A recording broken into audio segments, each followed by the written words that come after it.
Hello ಸ್ನೇಹಿತರೆ, ನಾನಿವತ್ತು ನಿಮಗೆ ತುಂಬಾನೇ ರುಚಿಕರವಾದ ಈರುಳ್ಳಿ ತಂಬ್ಳಿ ಮನೆಯಲ್ಲಿ ಹೇಗೆ ಮಾಡ್ಕೋಬಹುದು ಅಂತ ತೋರಿಸ್ಕೊಡೋಣ ಅಂತೀನಿ. ಬನ್ನಿ ನೋಡುವ. ನಿಮಗೆಲ್ಲರಿಗೂ ಕೂಡ ಟ್ರೆಂಡಿ ಏಂಜಲ್ ಕಿಚನಿಗೆ ಸ್ವಾಗತ. ನಾನು ನಿಮ್ಮ ಸ್ತುತಿ ಕೃಷ್ಣರಾಜ್.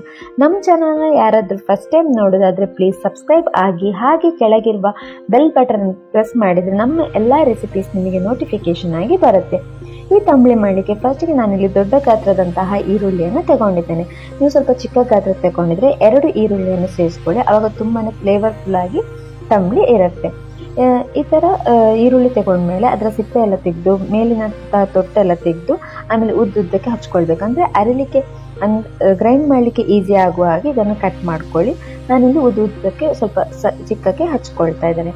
ಈ ತರ ಕಟ್ ಮಾಡಿದ್ಮೇಲೆ ಒಂದು ಮಿಕ್ಸರ್ ಜಾರಿಗೆ 1/4 ಕಪ್ ಆಗುವಷ್ಟು ತೆಂಗಿನ ತುರಿ, ನೀವು ಕಟ್ ಮಾಡಿ ಕೂಡ ಹಾಕೊಳ್ಬೋದು, ಈ ತರ ತೆಂಗಿನ ತುರಿ ಕೂಡ ಹಾಕೊಳ್ಬೋದು. ಆದಷ್ಟು ಫ್ರೆಶ್ ತೆಂಗಿನಕಾಯಿ ಯೂಸ್ ಮಾಡಿದ್ರೆ ತಂಬುಳಿ ತುಂಬಾನೇ ಟೇಸ್ಟಿಯಾಗಿ ಇರುತ್ತೆ. ಆಮೇಲೆ ಕಟ್ ಮಾಡಿರುವಂತಹ ಈರುಳ್ಳಿ, 1 ಚಮಚದಷ್ಟು ಜೀರಿಗೆ, ಆಮೇಲೆ ನಾನಿಲ್ಲಿ 3 ಗಾಂಧಾರಿ ಮೆಣಸು, ಜೀರಿಗೆ ಮೆಣಸು ಬರುತ್ತಲ್ಲ ಅದನ್ನು ಹಾಕೊಳ್ತಾ ಇದ್ದೇನೆ. ನೀವು ಹಸಿ ಮೆಣಸು ಆದ್ರೂ ಹಾಕೊಳ್ಬೋದು, ಅಥವಾ ಕೆಂಪು ಮೆಣಸು ಬೇಕಾದ್ರೂ ಖಾರಕ್ಕೆ ಎಷ್ಟು ಬೇಕೋ ಅಷ್ಟು ಹಾಕೊಳ್ಳಿ.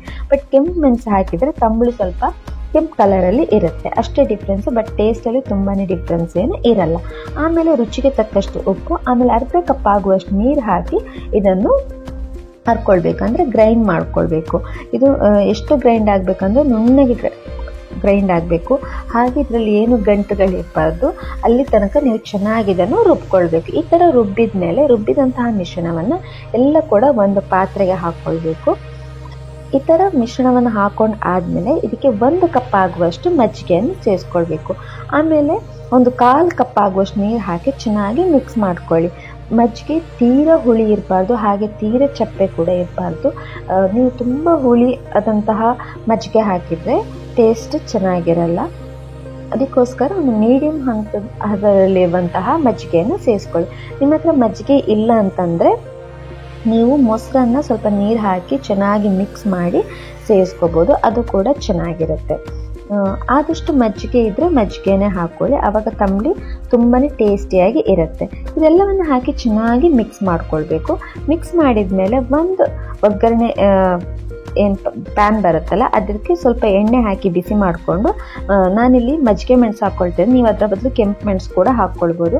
ಆಮೇಲೆ 1 ಚಮಚದಷ್ಟು ಸಾಸಿವೆ, ಆಮೇಲೆ ಸ್ವಲ್ಪ ಕರಿಬೇವು ಹಾಕ್ಕೊಂಡು ಒಗ್ಗರಣೆ ಮಾಡ್ಕೊಂಡು ಈ ತಂಬ್ಳಿಗೆ ಸೇರಿಸಿದ್ರೆ ತುಂಬಾ ರುಚಿಯಾಗಿರುವಂತಹ, ಹಾಗೆ ಆರೋಗ್ಯಕ್ಕೆ ತುಂಬಾ ಒಳ್ಳೆಯದಾಗಿರುವಂತಹ ಈರುಳ್ಳಿ ತಂಬ್ಳಿ ರೆಡಿ ಆಯಿತು.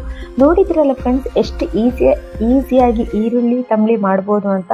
ಇದು ಅನ್ನದ ಜೊತೆ ತುಂಬಾ ಚೆನ್ನಾಗಿರುತ್ತೆ, ಹಾಗೆ ಕೂಡ ಕುಡಿಬೋದು ಬಿಸಿಲ ಬೇಗೆಗೆ, ತುಂಬಾ ಚೆನ್ನಾಗಿರುತ್ತೆ. ನೀವು ಮನೆಯಲ್ಲಿ ಟ್ರೈ ಮಾಡಿ ನನಗೆ ಕಮೆಂಟ್ ಮೂಲಕ ನಿಮ್ಮ ಅಭಿಪ್ರಾಯವನ್ನು ತಿಳಿಸಿ. ಈ ರೆಸಿಪಿ ನಿಮಗೆ ಇಷ್ಟ ಆಗಿದೆ ಪ್ಲೀಸ್ ಲೈಕ್ ಮಾಡಿ, ಶೇರ್ ಮಾಡಿ, ಹಾಗೆ ಸಬ್ಸ್ಕ್ರೈಬ್ ಆಗೋದನ್ನು ಕೂಡ ಮರಿಬೇಡಿ. ಧನ್ಯವಾದಗಳು.